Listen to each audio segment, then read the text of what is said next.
Great. So we are recording now, and thank you for everyone that joined us today for this Farm to School Canada Digs In webinar co-hosted by Food First NL and Farm to Cafeteria Canada. And we're really glad to have you here and have the opportunity to share this information with you. And also to introduce ourselves to any of you that are new to Farm to School here in the province or nationally, so that we can continue to connect after today. My name is Sarah Ferber. I'm a program manager at Food First NL.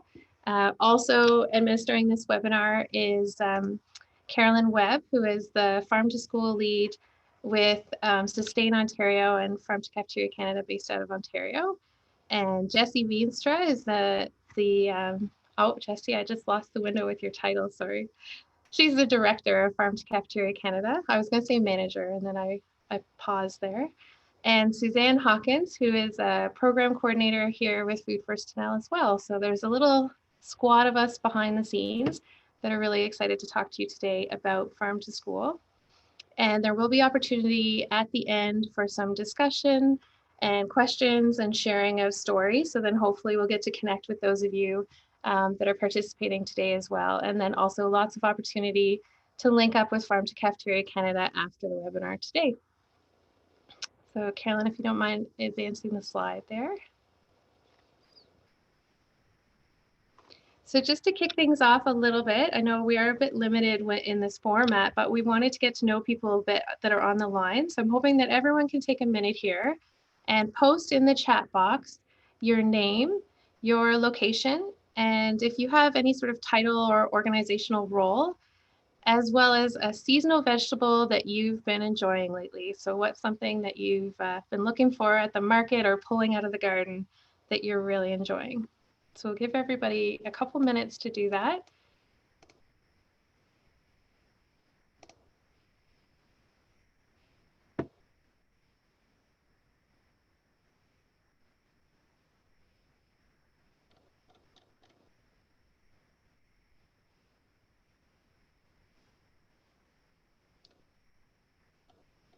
And I'll just let everyone know that we are in webinar mode. I see some questions here in the chat. So everyone's videos and audio is muted and off except for the presenters. So that's why we're using the chat box here to share a bit of an intro. I see Glendora's a fan of zucchini and Loralee likes salad mixes, kale and tomatoes. I know that she grows some of those, so that's probably part of why she likes them. Neria is really into broccoli, Sherry, zucchini again. Jessie's loving the squash. Leslie likes parsnip. Oh, good for you, Leslie. They're like an underrated vegetable. Heidi likes beets. Heidi will have to share recipes after. And Deb likes cauliflower. Danica likes spaghetti squash, and I know she got some here in the office. Danica's our coworker. She's the communications coordinator with Food First NL, so it's nice that she's joined on today. And Lucas is also into the squash, and Aaron likes green beans. So thanks everybody for sharing. That's pretty fun. If we were in person, we would get you to do something much more embarrassing and silly as an icebreaker. So you're off the hook so easy today when it comes to introductions. But we'll chat a little bit more at the end in our discussion part. And Carolyn, if you can go to the next slide. Thank you. So the purpose of our webinar presentation today, there's a few things here. I will note that a bunch of the photos that are throughout this presentation are from Newfoundland and Labrador, so shout out to the schools that are pictured here. And really what we want to do is to today celebrate some of the great farm to school work that's been happening in our province, but also across Canada, to share some of what we've learned through national research and evaluation about farm to school and local healthy food in schools here in Canada, and then to build connections here in the province and between our province and nationally and between different schools and partners. So with that, I'm going to pass it over to Jessie with Farm to Cafeteria Canada to take on the presentation. Thank you, Sarah, for the great introduction, and thanks everybody for taking the time to join us today or to review the recording. If you're watching it later, really excited to be here. I just want to also mention it is Farm to School Month, so every October we take an opportunity to celebrate farm to school and all of the great work happening across the country in this realm. And so today, what I want to talk to you about is a little bit of a background about Farm to School and how that's grown into a movement and really expanded through the Farm to School Canada Digs In initiative that's actually kicked off 3 years ago as part of Farm to School Month. So we're excited to bring it full circle, share a bit of the activities that have happened through that, a lot of knowledge exchange and sharing, evaluation and impacts. So that's kind of what we're going to cover today, a little bit on next steps, and then we'll have some time for questions and just overall sharing stories and the great work happening in this space. So next slide, please. So to start things off, I want to talk a little bit about what Farm to School is, first of all. So we often refer to Farm to School as an approach. And so when you hear that term, you can think of this lovely plate diagram that really kind of encapsulates all of the elements of the Farm to School approach. And it's an integrated model with these three kind of puzzle pieces that really work very synergistically, ultimately to have a sort of holistic model to transform school food systems and really can kind of have a ripple effect in whole communities. So I'm going to go through a little bit of each of these kind of three pillars. Next slide, please. So the first is hands-on learning, and this is really critical to the Farm to School approach. There's opportunities. There's so many opportunities to get students engaged and having sort of a full experience, whether that's in a school garden, preparing and preserving foods like you see in this photo here, visits to farms or local waters, lots of different opportunities to get students involved in sort of a full understanding of the full food system. And so the photo that you actually see here is last year as part of Farm to School Month, we held a food waste challenge to get students engaged in minimizing food waste. And so this is some students that actually won a seed grant from St. Peter's School in, I just need to double, in Mount Pearl, Newfoundland, so St. Peter's Junior High. And they were preserving watermelon rinds actually as part of their kind of food waste avoidance challenge. Next slide, please. So the next piece, really central, is actually healthy local food in schools. So giving students an opportunity to have a healthy meal or snack at school, a really full sensory experience. And you see this beautiful plate here of greens and fruit, and it looks like maybe a potato soup with some, I think, fennel fronds. So really kind of elevating the school food experience in this case, but it can be as simple as a snack or tasting program, but giving students that opportunity to have choice, to have healthy local food at school, and as much as possible to incorporate food that's representative of the local food system and local suppliers. Next slide, please. And so this last piece really kind of ties those first two elements together, and that's the community connectedness. So opportunities to really involve community partners as much as possible in the approach. That can be local farmers or other food producers or actors in the food system that help to either supply food or support hands-on learning for students. And often this includes multiple organizations working in the food systems, good folks like Food First NL. Sometimes it might include community groups. So there's lots of opportunity for sort of knowledge and cultural exchange for students with the broader community as it relates to the food system. Next slide, please. Thanks, Carolyn.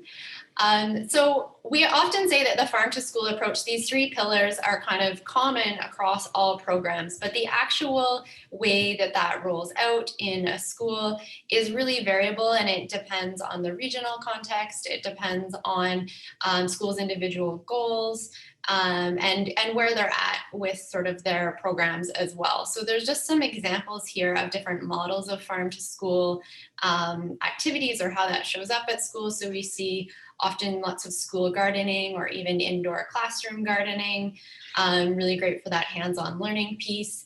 Opportunities for students to engage in cooking and preserving.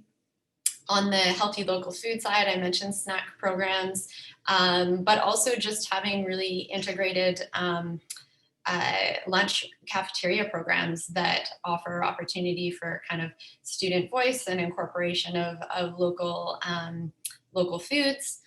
And then the salad bar, which I'll talk about a little bit more, is really that central component to the Farm to School Canada Digs In initiative in particular. So lots of different ways that this can manifest. And if you want to learn more about some of these, you can visit our website at the URL that just popped up on the screen.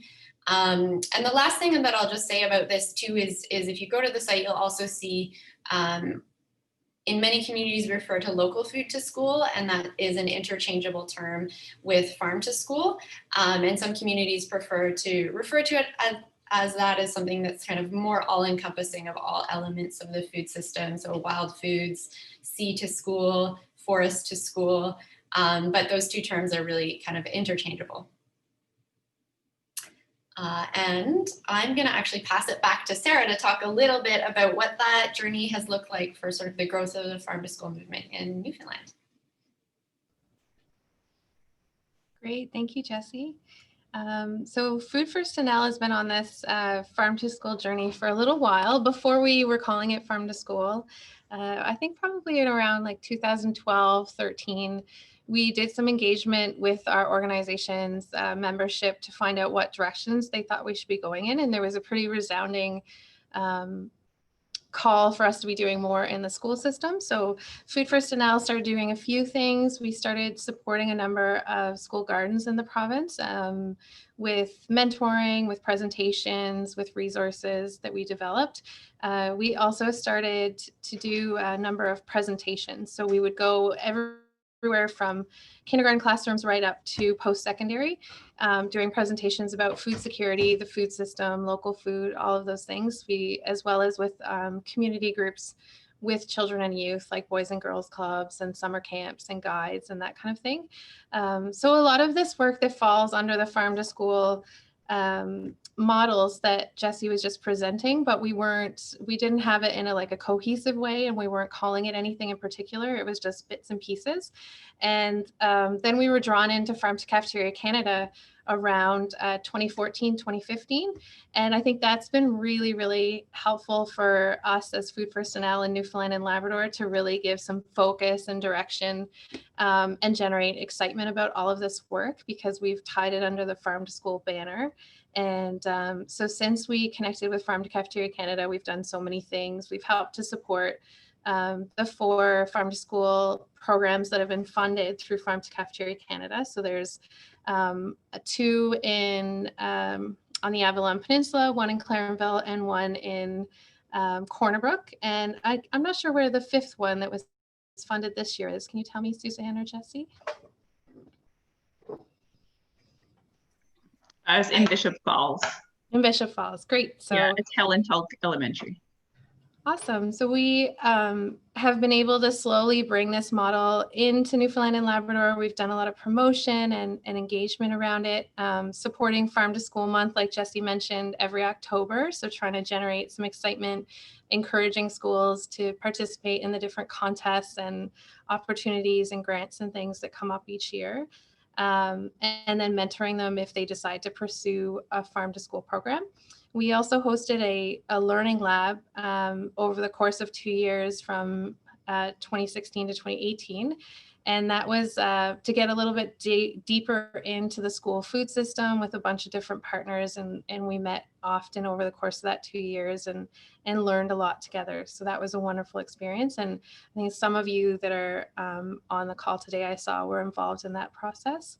So as well as all the stuff that we've been able to leverage to bring to Newfoundland and Labrador, I think what's really exciting is how we've been able to connect outward, because we've been linked into this national network. So meeting people like Jesse in BC and Carolyn in Ontario and all these other partners across every province and territory, being able to go to conferences, to participate in learning opportunities like this. We're doing one coming up that's about reconciliation with Indigenous peoples and linking that to farm to school. So just so many opportunities to build our capacity because of our engagement with the national network. So it's really exciting, and we're glad that everyone has joined on to the webinar today so that it can spread even further, like the little strawberry creepers that come off a strawberry plant. That's what we're aiming for. So I'll pass it back to you, Jesse. Awesome, thanks, Sarah. Yeah, it's so exciting to be able to be at sort of the national table and have an opportunity to liaise with great folks like Sarah and Suzanne at Food First NL, and Carolyn and Sustain Ontario.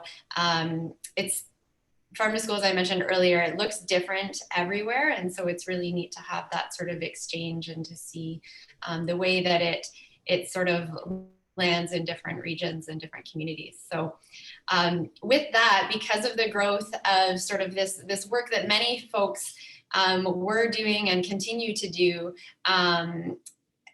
related to school food and connection to the local food system, in 2017, we had an opportunity to partner on the Farm to School Canada Digs In initiative. So I'm going to walk through a little bit more about this initiative.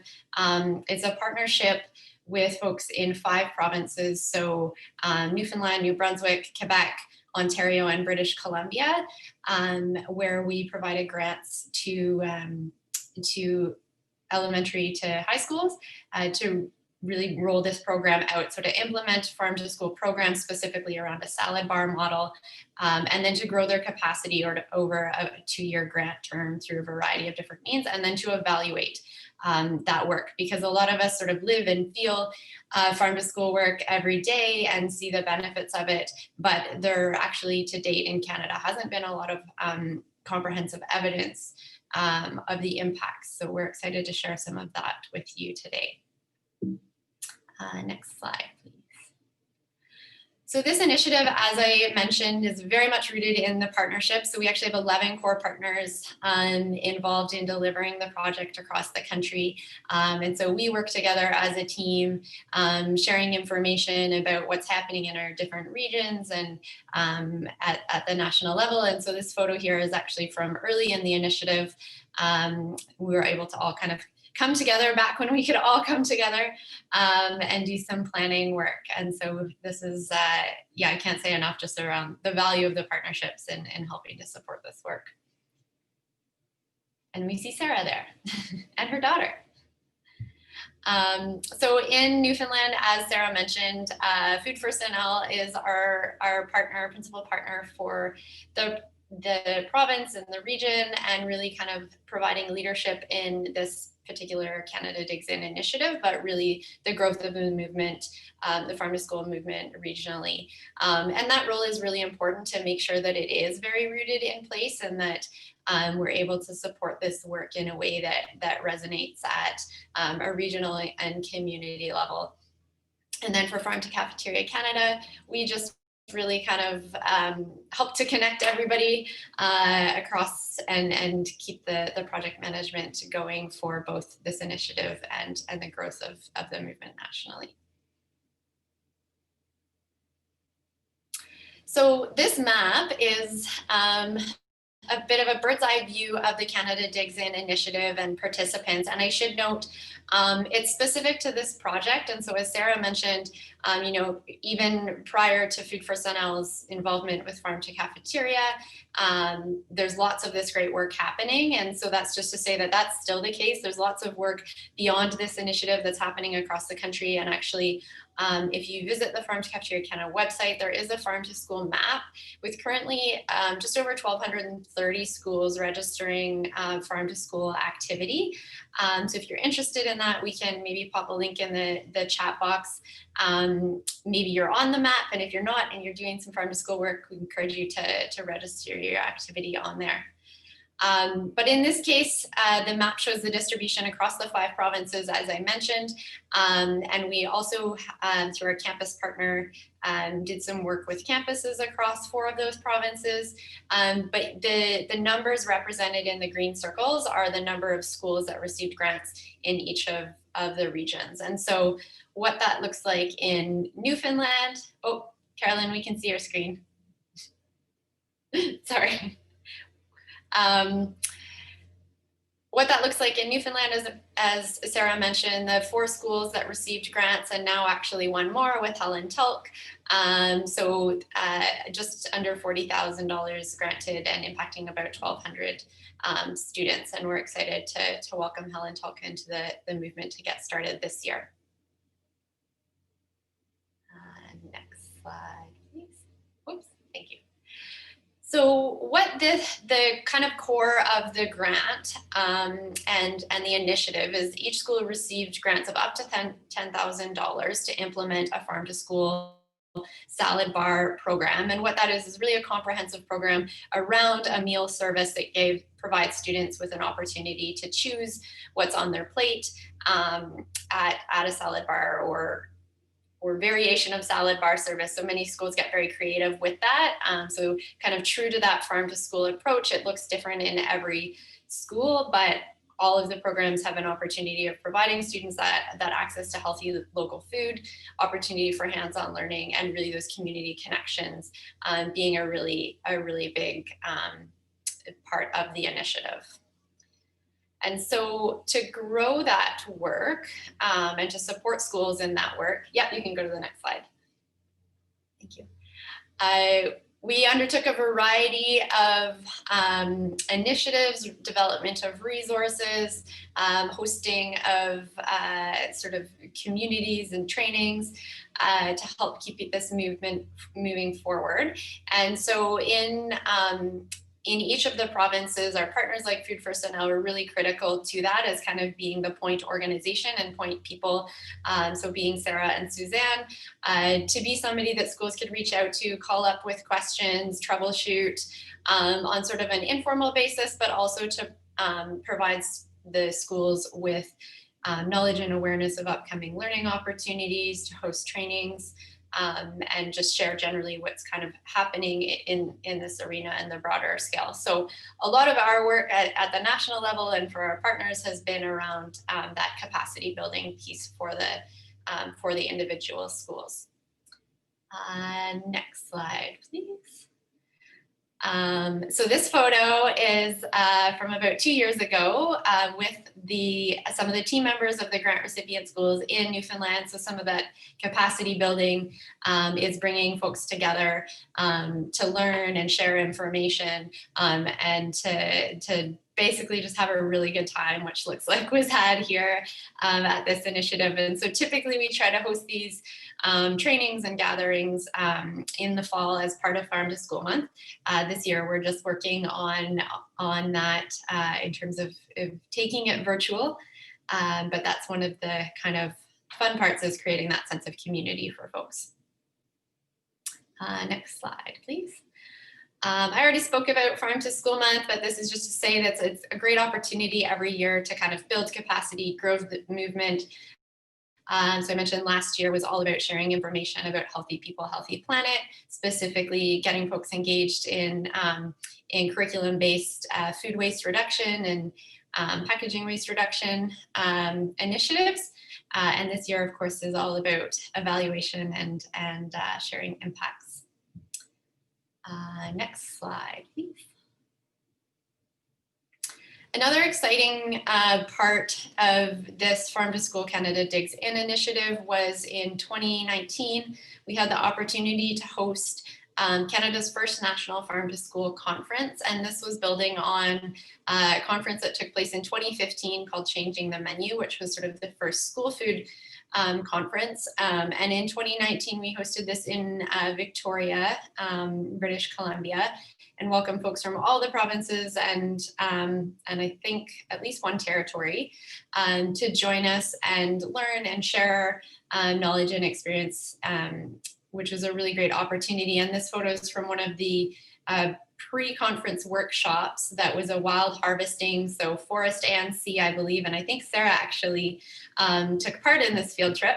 And it's just to say, so much of this initiative really is about growing the capacity and knowledge for students, but also the good folks that are supporting this work. And so, yeah, we had a lot of fun with everybody getting to learn about different aspects of the food system in that region. Next slide, please. This is just another one briefly on the conference, but I share this because the two photos you see here of everybody kind of gathered in a circle, this was really kind of indicative of the theme and the feel at the conference. And I think the Farm to School movement overall is really kind of this inclusive spaces for lots of sharing, community building. The photo on the right, we actually see there was a couple students that had come from Riverview, New Brunswick, in that particular photo to present on their program. So really just lots of opportunity for learning and sharing. And so I've talked about implementing programs in schools, building their capacity primarily through knowledge sharing. And then this last piece, as I mentioned, we were excited to be able to complete the first kind of comprehensive evaluation of a National Farm to School initiative. And so over the last 3 years, and so we've just completed that in the spring, and so we're excited to share some of the impacts of that. And I'm gonna go over, just briefly touch on some of the impact areas that we've covered. Next slide, please. So this may or may not look familiar if you're subscribed to our to Farm to Cafeteria Canada's mailing list or have seen on social media or through Food First NL. This is an interactive report that shares kind of the whole story of the Canada Digs In initiative. So if you're interested to learn more about individual schools or some of the resources and the impacts that I've talked about, you can find this on our website, and it's kind of a choose your own adventure, explore as you like, and it will take you to kind of all the different aspects and activities of the initiative. But I'll zero in on some of the sector specific impacts that we have seen as a result of this. So first being public health. So we know that through this work, students are being influenced to gain skills and habits for a lifetime of healthy eating. And next slide, please.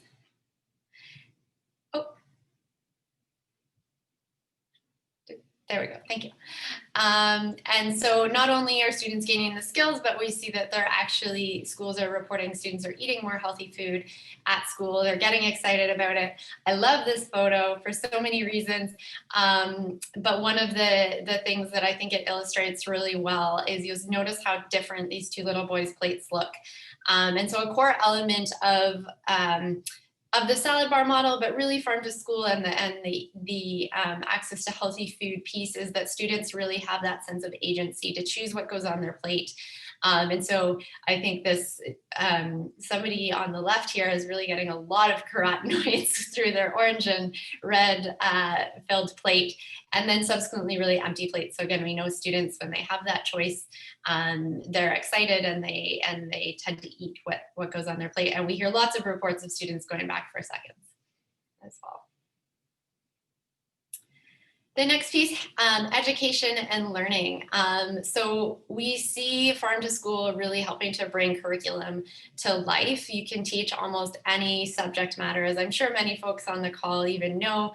There's so much that you can teach through hands-on learning out in the garden, in the classroom, out in the community. It's really flexible, and it really is a practical and engaging way for students to learn core subject materials. And not only that, next slide, please. We see that students are actually learning more about their food system. So that kind of core piece, understanding where their food comes from, learning about agriculture, the impact on the greater environment, and really becoming curious and thoughtful in terms of their food choices. This third piece is community economic development. So that connection to local farmers, other local producers in the food system, and providing schools the opportunity to connect with those really important people in our community. And we actually see that through this initiative, next slide, please, that many schools are actually recognizing themselves as leaders in developing local procurement. So whether that's developing guidelines or policy for or setting targets for how much local food they're wanting to purchase and serve in their school, and that they're starting to mentor others in the community, other schools even, on how they've been able to achieve that. And so the photo here, some folks on the line I'm sure may recognize, this is Lester's Farm Market, and they of course have been a huge supporter of Farm to School in New Brunswick, starting from the early days with St. Bonaventures College, who was our first grant recipient in the province. And last but not least, the first three areas I talked about, public health, education and learning, and community economic development, they really kind of mirror those three puzzle pieces of the Farm to School approach. But I would say kind of bringing it full circle, and what I hear most often and is really exciting is just how much these initiatives really kind of transform school cultures. They bring a sense of vibrancy and excitement for the whole school, for students, for staff, and for families. And that's something that we hear over and over. And so on the next slide, I'll just give everybody a moment to read a creative writing excerpt from a grade 12 student at one of our Ontario schools.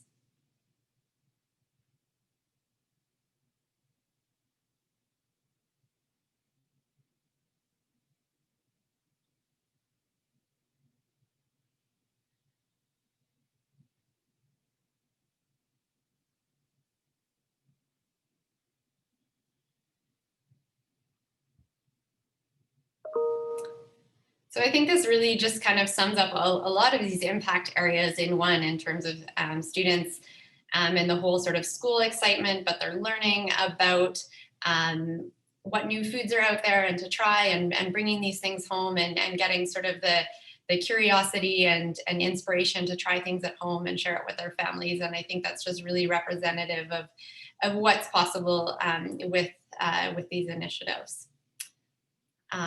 So with that, next slide, please. I'm just going to see, I'm going to invite, I'm not sure, do we have Erin from St. Teresa's on the line? I don't see her name there, Jessie. Okay, that's okay. So we will, this is a photo from St. Teresa's Elementary in St. John's, and I guess I would just say, if there's anybody that would like to, if these impacts resonate with you, or you have a story you'd like to share, we'll invite you to do that in a couple of slides, because we'd love to hear sort of what this is bringing up for you. So we'll go to the next slide, please.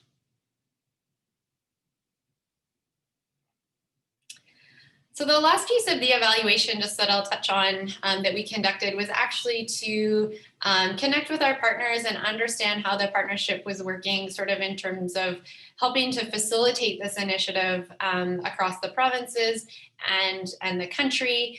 And so we found that partnership approach really to be very beneficial. for everybody involved. But I would be remiss if I didn't also just really acknowledge the value of the partnerships that happen at the community level and at the school level, individual school levels, that really help to kind of breathe life and into these initiatives.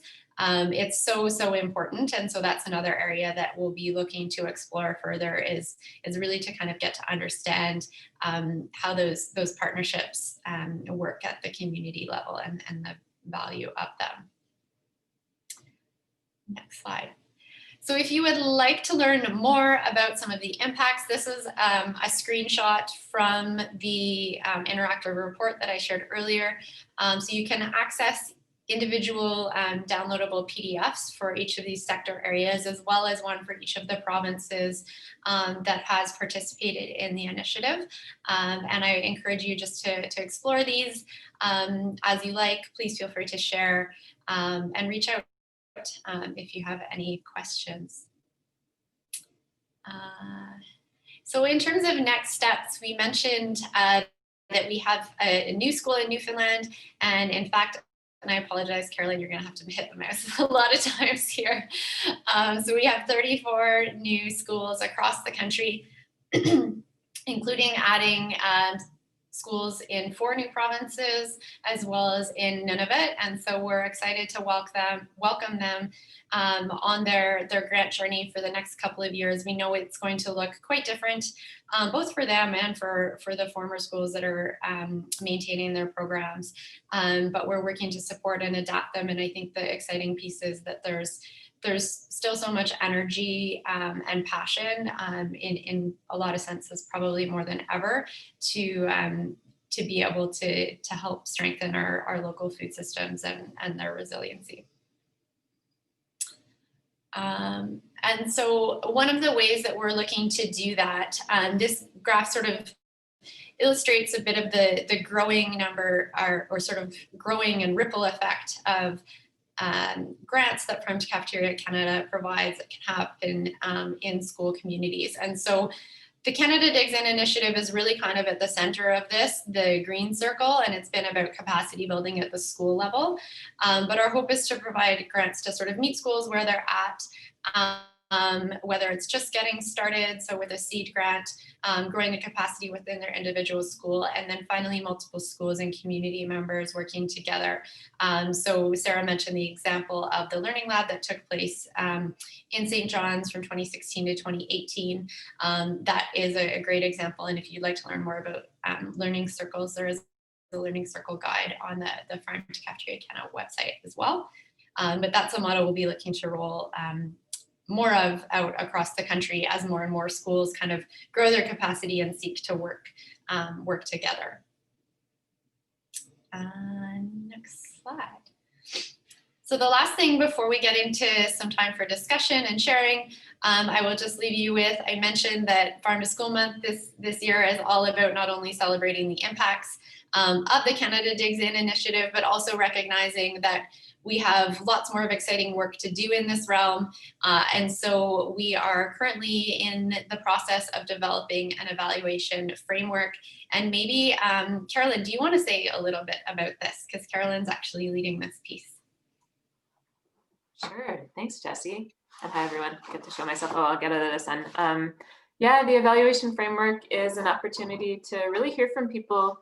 What should we be measuring in the first place? What outcomes around farm to school in 4 different impact areas: public health, education and learning, community economic development, and then the environment. Do we want to measure? How do we figure out some common language to articulate that language? And then, yeah, to really figure out those outcomes and some useful indicators. Later processes, we'll be getting into what tools exist and what tools might we want to develop on our own with academic partners or folks. And then how do we make this measurement easy? Because we know that schools have, it's a lot to roll out a program, and then how do you evaluate it effectively on, with so little time. And so those will be the questions of how to develop a toolkit, how to do some evaluation training to make use of some of these concepts in an easy way, and then, yeah, just how to really make it practical. So as Jessie said, there's the timeline. We've done the first 2 rounds, we've really gotten some great feedback on, you know, what outcomes people want measured, what some indicators might be. And then we'll be going into some virtual conversations over the next month and a half to talk through some of the findings. And we're just about ready. I think in the next week or 2, we'll be releasing kind of the report on round 2 findings and some of the language that was recommended and how we really get into to measuring and showing the impacts of this great work. Thanks. Thanks, Carolyn. Excellent. So with that, concludes sort of our presentation on the growth of Farm to School and the Farm to School Canada Digs In initiative. So I want to open it up if there's any questions or if you'd like to share a story. We would love to hear that too. So Carolyn is going to be helping to moderate. So I believe you can either type in the Q&A or can folks unmute? They can raise their hand. Yeah, if people want to ask the question in your own words, you can raise your little virtual hand and we can unmute you, or chat box or question and answer box. There are many different ways. I don't see any yet, so if you are excited to ask your question, you can get it in first.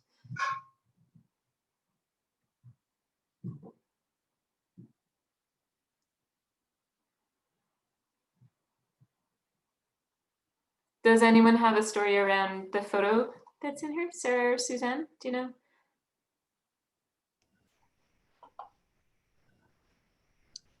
To share, sorry, what was that, Carolyn? Oh, To just share. the story around the photo. I was just curious if you knew the story. Oh, the photo that's there Yeah. right now? Yeah. No, I'm not sure about that one. Jessie, do you know what school it came from?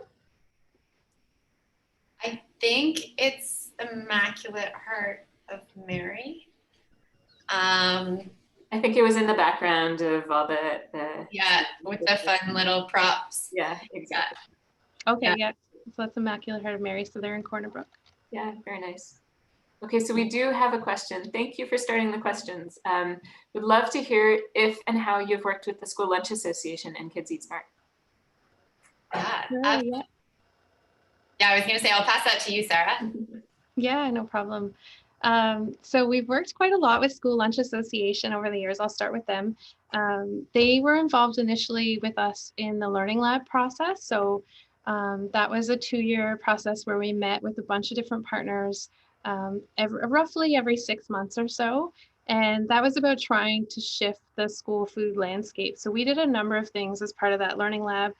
We provided feedback on some curriculum changes to the health curriculum in the grades 4 to 6 to the provincial government. We did a lot of capacity building as a group, like bringing in speakers and hands-on workshops and going on tours and things like that.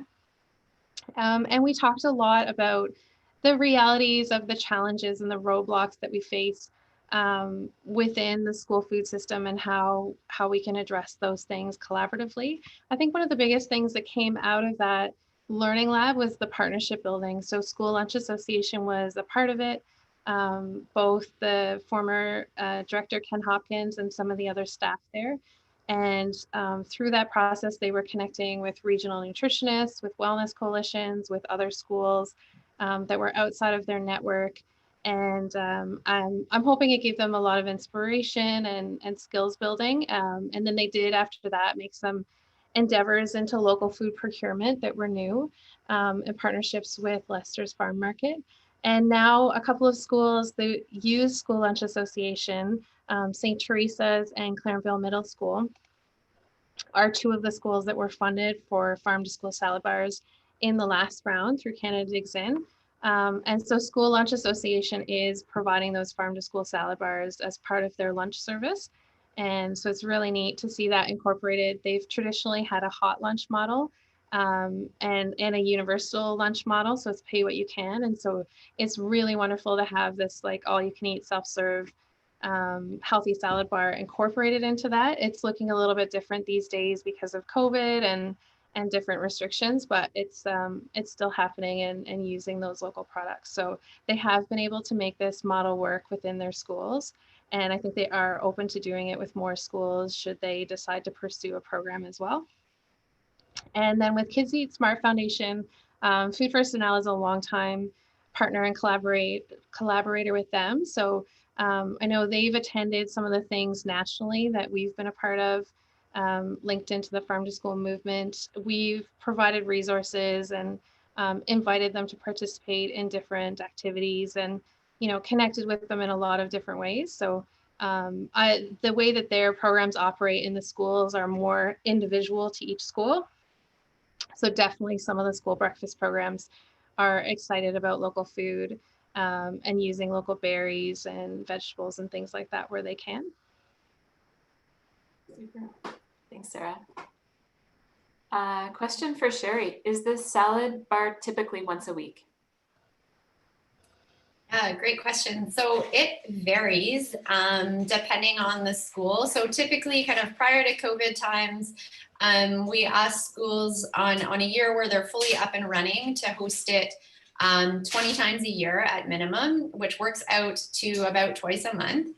And so it varies though, because many schools, depending on their capacity and whether or not they have a lunch program, and often if sometimes varies for elementary or high school, it can go anywhere from being hosted every day to about twice a week. I would say for most schools though, they do strive to host it once a week. And it's kind of like a really celebratory day that it's salad bar day and folks get really excited. But yeah, it does vary. Thanks, Jessie. I'm just gonna throw in too that it varies quite a lot seasonally. So like definitely in Newfoundland and Labrador, you're gonna see more of it towards the end of the school year and then the beginning of the school year. But our growing season is a bit shorter. So it's gonna look different in each region of the country and seasonally. Thanks, Sarah. That feeds into a question in the question box, and then I'll get to the ones in the chat box. But what types of food are being served at the current Newfoundland and Labrador Farm to School programs during January, February, and March? So I assume that's meaning in the middle of winter. Yeah, the schools might not be running the salad bar all year round in the same way. And the aim with the Farm to School salad bars is to have as much local food as possible, not to necessarily have 100% local food. So they might be running a similar kind of menu in the winter months, but less of what's on the salad bar will be local. They'll be using more frozen or canned options, which are also great healthy choices. And then as the local produce is available, they'll incorporate more and more of that. So and a lot of the ones in Newfoundland and Labrador are thinking outside of the salad bar box. Like, so they'll have something that's maybe a taco bar or a sandwich bar or, a side salad with a stew that's using more root vegetables or local meat. So getting a bit of creative with how they frame the salad bar. Or like the loaded soup or loaded chili or things like that, so that they can incorporate more root vegetables and more hearty vegetables that tend to be available here in our province. Great. Jessie, did you want to say anything about that? No, I think Sarah covered it. Yeah, I think it's common that we see in most regions, like the salad bar will really kind of evolve seasonally. So there will be often like a reduction in the percent local in the winter months, or we see a lot more kind of sometimes things that students are involved with preserving sort of in the fall and the spring. So they might do canning or drying, and we'll see those things start to kind of show up on the salad bar, which is also really kind of a fun experience as well. Mm-hmm. Thanks. And we're just going to add to that I think St. Teresa's did some preserving. I don't know if they've used it in their salad bar, and Erin is not here today, but they did do some preserving of the vegetables they grew for the winter months. Thanks. Yeah, and I can reiterate that schools aren't expected to serve all local in any way. It's an ask that they try to kind of increase the percentage as the years go on, but recognizing just that it's a lot more feasible during certain times. I've heard of a number of schools doing sprouts in the winters, and so growing them on the windowsills and serving them as kind of the local offering. All right, thanks everyone. And, I just add one more thing there, Carolyn. I meant to mention this before, that Newfoundland and Labrador also has a really complementary organization, Agriculture in the Classroom NL. And so they support classroom gardens and classroom composting, and they're in a lot of the schools here in the province. So really complementary because they're producing those things year round in the classroom. So they might be using those in a hybrid kind of way if they had a salad bar as well. And also Succeed is another initiative here that started in Newfoundland and Labrador that is hydroponic growing. So a lot of schools have those as well. So they can augment their farmer purchased items with what they're growing at the school. So much happening. All right, question from Erin. Is funding available to producers looking to forward contracts to schools? What type of regulations must producers abide by for sales to schools? And is there a difference between these regulations in public and private schools? Excellent. So I can start with that one and maybe bounce to Sarah as well. Great questions, Erin. Thanks for joining.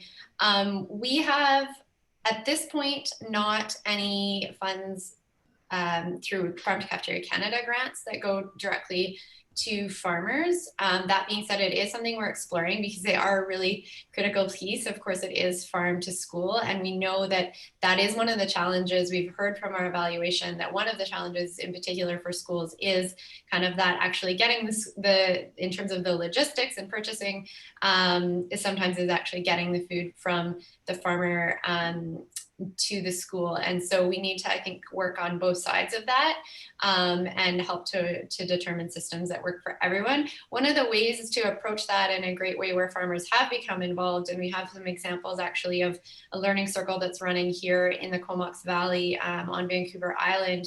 And there's a number of farmers that are involved in that learning circle, specifically working on that distribution piece. And they've, I believe, leveraged funding from other sources to help with that. And so that's one of the things with these grants as well. We see a lot of schools and communities starting to be able to leverage funding through different partners as a result of receiving the grants. But it's something we would like to do more of. So thank you for bringing up the question. And in terms of regulations, I would say, I'll just speak broadly and then maybe pass to Sarah. But it varies typically by region. And so we ask schools to work as part of the sort of the conditions of their grants is, and many actually have as part of their team, they'll involve folks from their local public health, environmental health, in terms of making sure that everything is kind of food safe, public health approved, right from sort of the distribution to the service. But Sarah, do you have anything you want to add to that? Yeah, I would say here in Newfoundland and Labrador, it really has a lot to do with who the school food provider is. So some schools will have like a multinational school food provider that's a larger corporation. If they're used to ordering from wholesalers like Cisco, then they might be requiring like Canada GAP and different types of certification. So then that is going to definitely limit the farms that can be purchased from here in the province. That's a similar barrier we've come up against with farm to healthcare as well, trying to get more healthy local food into healthcare facilities. A lot of our farms are smaller and they're mixed product farms, and they don't necessarily want to get the certifications that are necessary to serve to the major distributors. So, it's a hurdle, but it's not impossible. The St. Bonaventure's College was able to run their program for a number of years as a Chartwell school, and they did have some roadblocks, but it did happen. I think that there's a number of schools in the province that have more smaller community-based mom and pop type food service providers, like local parents or community groups that are providing lunch services, and those are going to be a little bit easier to work with in terms of procurement restrictions. And then also like an organization like School Lunch Association is somewhere in the middle. So they're not, a multinational, but they are in a number of schools. So they're a great partner to work with because they're on board with the model and with the philosophy of it. And so it's just making it work within their network. But once you can get it working in one school, it has the potential for applicability in other schools. So yeah, it's almost on a school by school basis, and school food contracts are negotiated at the school level here in Newfoundland and Labrador. All right. Thanks, everyone.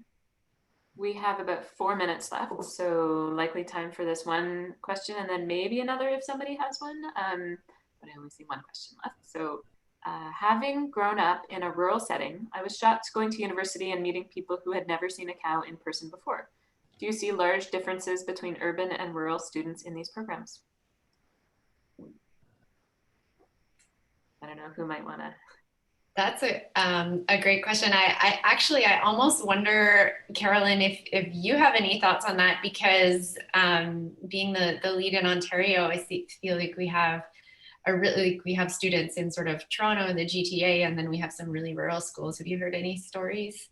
I haven't heard many stories about student understanding and knowledge. A lot try to engage students in field trips in that. Where I have heard more of a difference in is whether accessibility to local farmers, let's say. There's one school in about an hour and a half kind of northwest, I think, although I apologize if I'm getting the directions wrong, but yeah, a ways out of Toronto, and in a fairly rural, they're quite a rural area, and some of the food deliveries, you know, have happened from the farm family on the school bus to the school for their salad bar, and there's just a lot of kind of personal connections with the farming community where we wouldn't see that as much in the more urban areas. But yeah, among students, I don't know. I haven't heard, yeah, enough stories to kind of form a pattern in my head.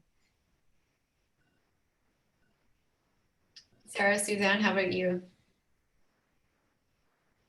That's not something we've ever like investigated really to see if there is a difference. And I think that it's a little bit blurry what is urban and rural in Newfoundland and Labrador, because even our urban centers are not, you know, when we're talking about comparison to other provinces, they're not that big. I think our students are pretty savvy here. Like we've got a great population that is pretty connected to their food system, and a lot of people in the province that are still practicing like traditional skills, and especially older generations. So yeah, I think we have a pretty savvy urban and rural student population, but definitely we could always be learning and teaching more. Thanks, Sarah. It's thank you, Lucas. That's a great question, and it's something now that has me thinking like, oh, I wonder. It would be kind of interesting to explore. I think the one thing that I'll say, noticing here, being in Vancouver, and sort of a very kind of interesting in that it's urban, but we still are fairly close to a lot of local producers. But I would say there's a lot more engagement. We have a lot of like urban farming happening. So we have like sort of people providing their lawns to urban farmers who are looking for space to grow. And you'll kind of walk down the street and you'll see these sort of like mini plots of farms all around. And so I think schools tend to source more from that. In terms of connection to more like livestock and things, I think for sure it's more limited. But one of the interesting things I think also in the urban settings is we have, so for instance, here in Vancouver, one of our schools, I think they have like, it's in the tens of, like, I want to say it's upward of 50. I can't remember the exact number of languages, but in terms of students sort of first language at home, even just within a single school, is so diverse. And so for them, the salad bar has really been a great opportunity for cultural exchange and really incorporation of lots of different foods that students wouldn't necessarily see at home, and opportunity to kind of share the understandings of different traditional foods from different cultures, and also preparation methods. And so I think that's one of the things that I think we tend to see a lot more, especially in the urban setting, and is, I think, an interesting part of farm to school as well. All right, thanks everyone. I see it's 1 o'clock, so I think, Jessie, are you gonna wrap this up? I'll just thank everybody very much for joining and for your interest in this work, and for championing it in Newfoundland and Labrador. If you have any questions, please feel free to reach out to myself or Suzanne as our regional lead for Newfoundland, or Sarah. And otherwise, I'll give final closing to you, Sarah. Yeah, so thank you so much for Farm to Cafeteria Canada for your continued partnership with us, and for helping to host this webinar. Farm to Cafeteria Canada, Carolyn and Jesse did the heavy lifting on this, so we're really appreciative to them for bringing this to our province. And just to encourage everyone on the line to reach out and connect at any time, like now, because it's nearing the end of Farm to School month, but if there's another round of Farm to School Canada grants that are announced in the new year. We're here to help schools to work on those and to brainstorm and different things. And we have started talking a little bit about ways in the post-COVID world that we can bring people together more. So keeping an ear out with the Food First NL newsletter and social media for other opportunities to connect across our food system here. So maybe some kind of Newfoundland and Labrador visioning session or something like that with Farm to School in the next year or so to come. Great. Thanks, everyone.